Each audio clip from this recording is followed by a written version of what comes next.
Assalamualaikum warahmatullahi wabarakatuh. Perkenalkan, nama saya Gautsmana Haji Abdillah dari S1 Pendidikan Biologi 2019 akan membuka presentasi dari kelompok 3 yang bertema yaitu Undang-Undang Cipta Kerja yang berjudul Omnibus Law Cilaka atau Celaka.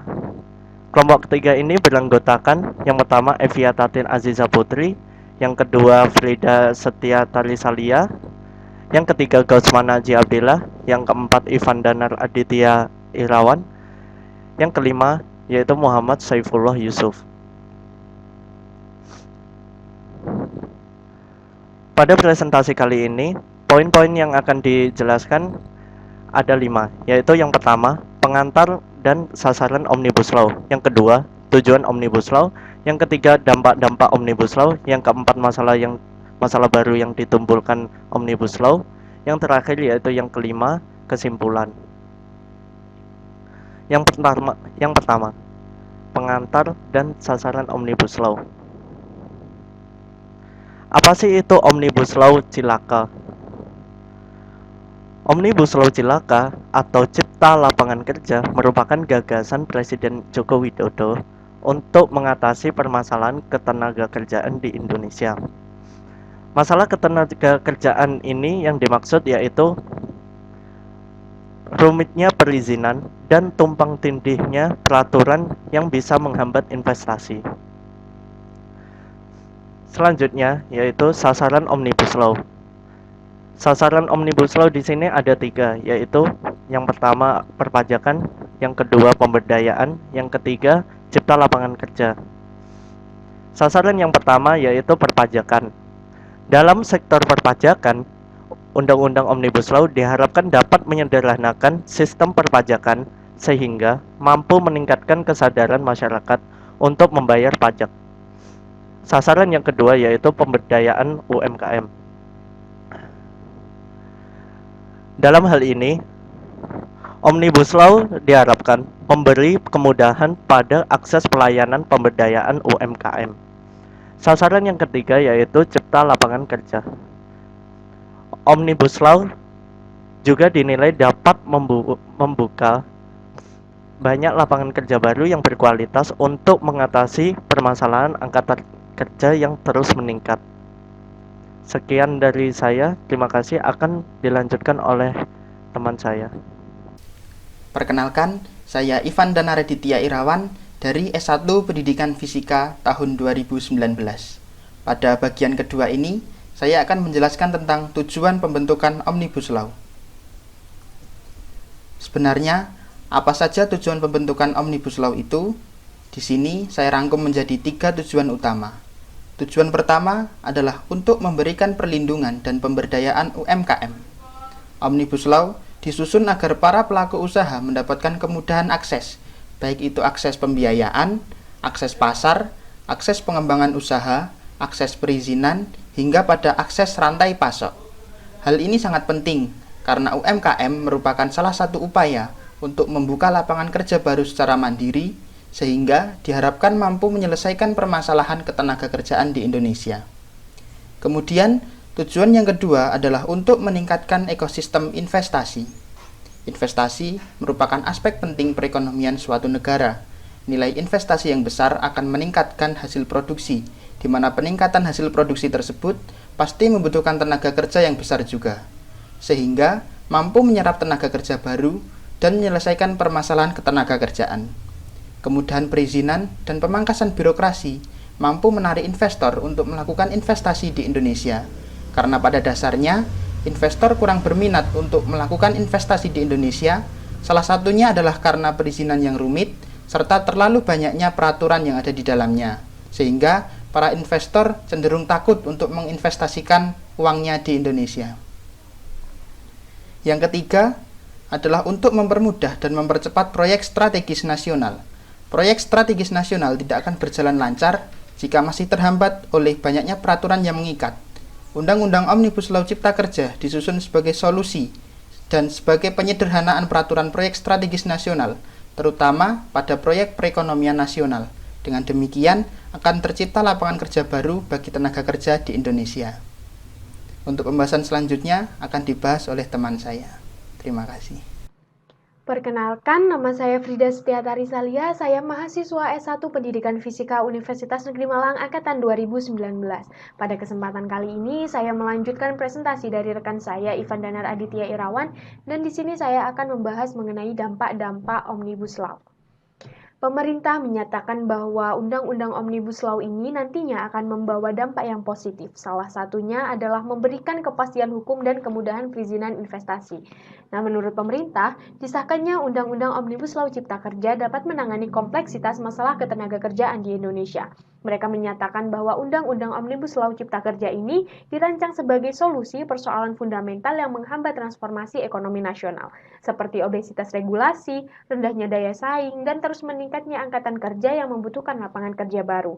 Menurut Kemenko Perekonomian, setelah diberlakukannya undang-undang ini diharapkan mampu memberikan kepastian hukum dan kemudahan perizinan investasi. Seperti yang kita ketahui bahwa proses perizinan investasi di Indonesia sangat panjang dan banyak aturan yang harus dipatuhi, sehingga membuat investor berpikir dua kali untuk menanamkan investasinya di Indonesia. Undang-Undang Omnibus Law Cipta Kerja ini dapat memperbaiki struktur ekonomi nasional sehingga bisa mencapai pertumbuhan. Lepas dari pernyataan pemerintah yang telah dikemukakan tadi, terdapat banyak dampak yang dirasa merugikan buruh dengan disahkannya undang-undang pertama. Pekerja terancam tidak menerima pesangon. Hal dalam draft Undang-Undang Omnibus Law Cipta Kerja yang menghapus sedikitnya 5 pasal tentang pemberian pesangon. Pasal-pasal tersebut diantaranya pasal 81.51 Undang-Undang Omnibus Law Cipta Kerja menghapus ketentuan pasal 162 Undang-Undang Ketenagakerjaan yang berisi aturan penggantian uang pesangon bagi pekerja yang mengundurkan diri. Selanjutnya, pasal 81.52 Undang-Undang Omnibus Law Cipta Kerja menghapus pasal 163 di Undang-Undang Ketenagakerjaan terkait dengan pemberian uang pesangon apabila terjadi PHK akibat perubahan status, penggabungan, peleburan, atau perubahan kepemilikan perusahaan. Selain itu juga terdapat pada pasal 81.53 yang menghapus Undang-Undang Ketenagakerjaan pasal 164 dan beberapa pasal lainnya. Kemudian dampak negatif Undang-Undang Omnibus Law Cipta Kerja selanjutnya adalah mempermudah masuknya tenaga kerja asing ke Indonesia yang menyebabkan tenaga kerja Indonesia mempunyai lebih banyak saingan dalam memasuki dunia kerja. Hal ini terdapat pada pasal 81.4 hingga 11 Undang-Undang Omnibus Law Cipta Kerja yang mengubah dan menghapus sejumlah aturan tentang pekerja asing dalam Undang-Undang Nomor 13 Tahun 2003 tentang Ketenagakerjaan. Selain itu, Undang-Undang Omnibus Law Cipta Kerja juga menambah waktu lembur menjadi paling lama 4 jam dalam sehari dan 18 jam dalam seminggu, yang awalnya hanya paling banyak 3 jam dalam satu hari dan 14 jam dalam seminggu. Terdapat pada Undang-Undang Ketenagakerjaan pasal 78. Dalam Undang-Undang Omnibus Law Cipta Kerja pasal 81.79 juga menghapus ketentuan cuti panjang yaitu tahun ke-7 dan 1 bulan pada tahun ke-8. Padahal dalam Undang-Undang Ketenagakerjaan, ketentuan tersebut diatur dalam pasal 79 ayat 4 huruf D. Dampak Omnibus Law Cipta Kerja yang selanjutnya adalah terhapusnya upah minimum berdasarkan sektor pada wilayah provinsi atau kabupaten kota yang tertera dalam pasal 89 Undang-Undang Ketenagakerjaan. Sebagai gantinya, Undang-Undang Omnibus Law Cipta Kerja menyatakan jika gubernur dapat menetapkan upah minimum kabupaten kota dengan syarat tertentu yang tertera dalam pasal selipan 88C Undang-Undang Omnibus Law Cipta Kerja. Selain berdampak pada tenaga kerja dan buruh, Undang-Undang Omnibus Law juga berdampak pada lingkungan. Antara lain, dihapuskannya izin lingkungan yang dapat berakibat semakin banyaknya kerusakan lingkungan yang mungkin terjadi. Selain itu, adanya revisi pasal 88 Undang-Undang PPLH yang dikenal sebagai pasal pertanggungjawaban mutlak, membuka peluang yang lebih luas bagi para perusak lingkungan dan pembakar hutan. Adanya Undang-Undang Omnibus Law ini juga berdampak pada hilangnya tanggung jawab perusahaan terhadap lingkungan. Assalamualaikum warahmatullahi wabarakatuh. Perkenalkan, nama saya Muhammad Saifullah Yusuf dari Prodi Pendidikan Fisika. Pada presentasi ini, saya akan menjelaskan bagian 4 masalah baru yang ditimbulkan dari Omnibus Law. Selain dampak positif dan negatif yang telah ditimbulkan dari Omnibus Law, terdapat masalah baru yang muncul akibat pengesahan UU Omnibus Law Cipta Kerja, yaitu adanya potensi ancaman penghilangan jaminan sosial dan ketimpangan antara pekerja Indonesia dengan pekerja asing. Dikarenakan saat ini perusahaan lebih suka merekrut pekerja asing karena memiliki sumber daya manusia yang lebih unggul daripada pekerja Indonesia, sehingga akan menghilangkan kesempatan bekerja bagi pekerja Indonesia yang akhirnya akan merugikan kalangan bawah. Penyusunan UU Omnibus Law Cipta Kerja juga seharusnya taat pada asas-asas pembentukan peraturan perundang-undangan. Jika tidak, hal itu justru berpotensi menimbulkan masalah baru.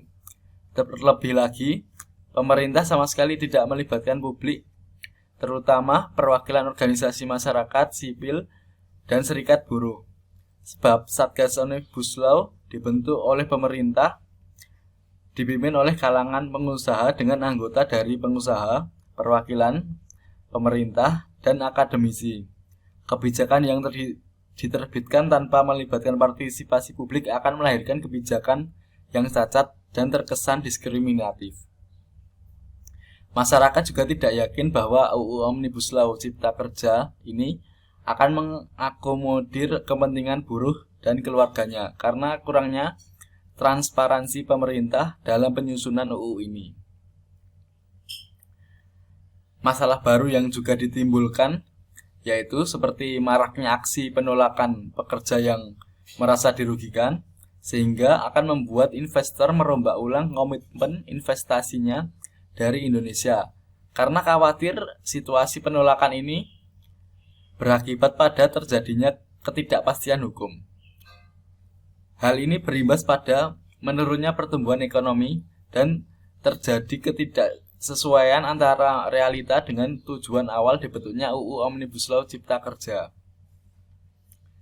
Masalah baru yang ditimbulkan selanjutnya adalah dari sektor lingkungan, di mana seperti yang telah dibahas pada dampak negatif pengesahan UU Omnibus Law Cipta Kerja pada bagian 3, terdapat perubahan peraturan tentang tanggung jawab mutlak sehingga akan banyak terjadi pencemaran lingkungan dan pembakaran hutan untuk membuka kawasan industri yang berakibat pada maraknya atau rusaknya ekosistem alam di Indonesia.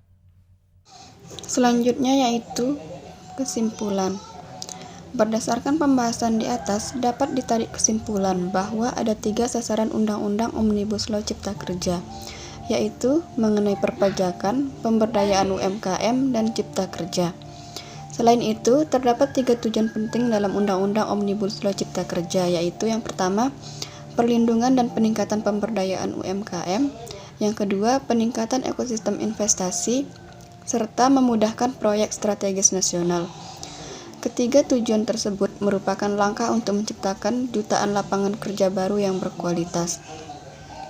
Menurut Kemenko Perekonomian, setelah disahkan dan berlaku efektif, Undang-Undang Cipta Kerja ini diharapkan mampu memberikan kepastian dan kemudahan perizinan investasi, serta adanya kepastian hukum dan menargetkan Undang-Undang Cipta Kerja dapat memperbaiki struktur ekonomi nasional sehingga bisa mencapai pertumbuhan ekonomi nasional berkisar 5-7-6%. Namun terdapat beberapa peraturan dalam Undang-Undang Omnibus Law Cipta Kerja yang dirasa merugikan buruh dan pekerja. Antara lain yaitu pekerja buruh terancam tidak mendapatkan pesangon. Yang kedua, tenaga asing dapat dengan mudah masuk ke Indonesia. Dihapuskannya upah minimum provinsi atau kabupaten atau kota. Dan perubahan regulasi pertanggungjawaban mutlak yang mengakibatkan kerusakan ekosistem alam. Nah, pada dasarnya, Undang-Undang Omnibus Law Cipta Kerja memiliki tujuan penting bagi dunia ketenaga kerjaan di Indonesia. Dengan adanya Undang-Undang Omnibus Law Cipta Kerja, diharapkan keadaan ekonomi masyarakat semakin membaik. Namun, di samping itu, dengan disahkannya Undang-Undang Omnibus Law Cipta Kerja ini juga akan menimbulkan beberapa masalah baru antara lain. Adanya potensi penghilangan jaminan sosial, ketimpangan antara pekerja lokal dengan pekerja asing. Kesejahteraan buruh menurun karena beberapa pasal yang mengatur tentang hal tersebut dikurangi atau dihapuskan. Para investor menarik investasinya dari Indonesia dan kerusakan alam. Pengesahan Undang-Undang Omnibus Law Cipta Kerja sebenarnya memiliki tujuan untuk menyelesaikan permasalahan ketenagakerjaan di Indonesia. Namun, dalam konteksnya masih terdapat beberapa regulasi yang dipertimbangkan lebih lanjut oleh pemerintah agar tidak terjadi pro dan kontra di masyarakat.